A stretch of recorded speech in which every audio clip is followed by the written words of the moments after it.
The idea of we dare to hope, I think is something that we could say every day. It's easy to despair. It's our human nature. It's my human nature to despair right away.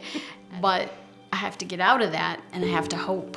Well, this is what could happen, but hopefully it won't. It helps keep us positive when times are tough, to hope in what could be and hope in the goodness that God has waiting for us on the other side of whatever that is.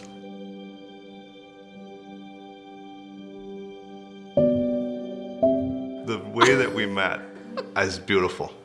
Kelly and my sister went to school, and these two young ladies and their moms are at a bulletin board saying, well, you need a roommate. They both at the same time. And my mom, in her bold East Coastness, just walked over and said, are you looking for a roommate? This is the girl.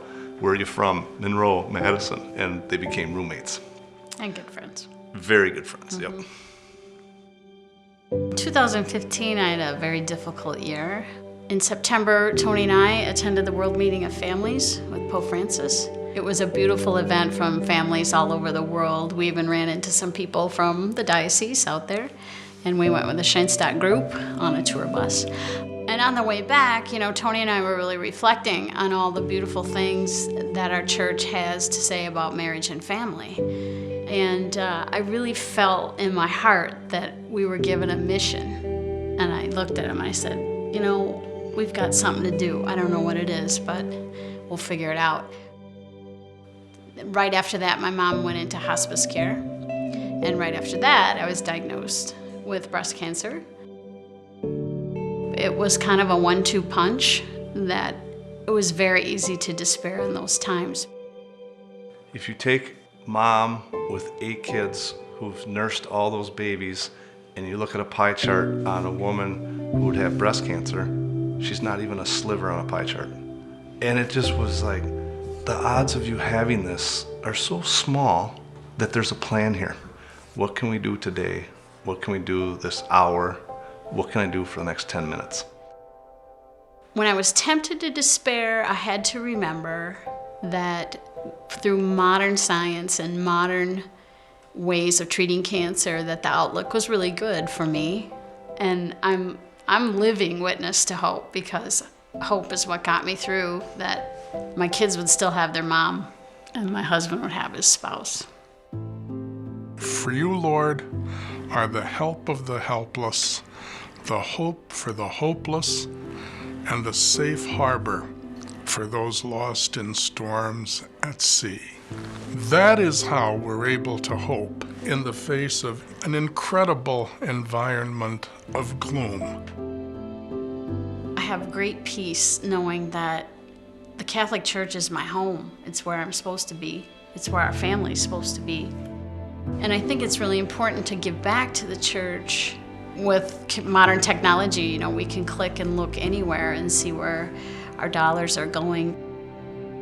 When you invest in our ACA, you are helping Catholic Charities, which reaches out to those perhaps who are most tempted to be hopeless, with a word of hope and with concrete human action, feeding the hungry, clothing the naked, visiting those in prison, helping those who are sick.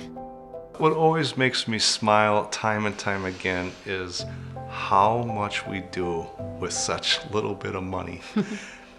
Great things. Camp Gray over the last 20 years has just built itself. They provide so much. They do so many things.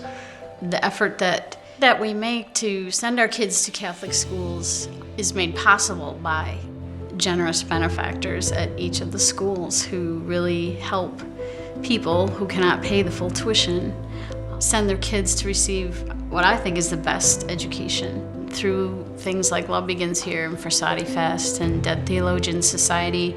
We're forming citizens for the world who will have hope in a hopeless place sometimes. You are supporting our wonderful seminarians who are being well trained, as you have seen over and over again, to be witnesses of hope. Witnesses who are in the person of Christ, who alone is our hope, and the hope that never disappoints. There's no downside to daring to hope. Just surrender, make the dare, and wait for the fruit. It's going to be great. It's important because if we don't have hope, we don't have anything. And I would challenge everybody in the diocese to look for that hope in their life because it is there. Darkness can never overcome the light of the risen Christ. Darkness doesn't even have a chance. Please assist us generously in this year's appeal, and let us all pray together that the blessings, the power of the resurrection, more and more will flood the darkness of our world every single day. Thank you for listening. God bless you.